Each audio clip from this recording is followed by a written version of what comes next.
আসসালামু আলাইকুম, আমি মোহাম্মদ জাকিরুল ইসলাম। আজকে একটি বাংলা বাক্যকে ইংরেজিতে অনুবাদ করব। বাক্যটি হচ্ছে বাংলাদেশে বহু নদী আছে। যদি কোনো জায়গায় কোনো কিছু থাকে, এই অর্থে আমরা বাক্যটি দেয়ার দিয়ে শুরু করি।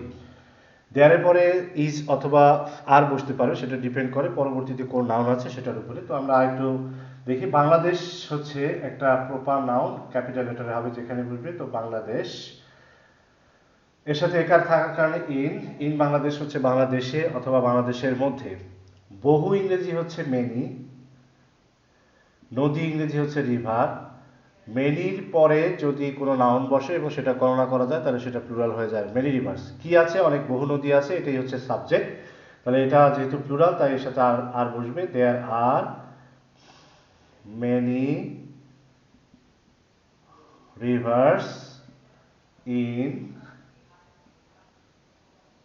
Bangladesh. There are many rivers in Bangladesh, বাংলাদেশে বহু নদী আছে। There are many rivers in Bangladesh, বাংলাদেশে বহু নদী আছে। There are many rivers in Bangladesh, বাংলাদেশে বহু নদী আছে। Thank you.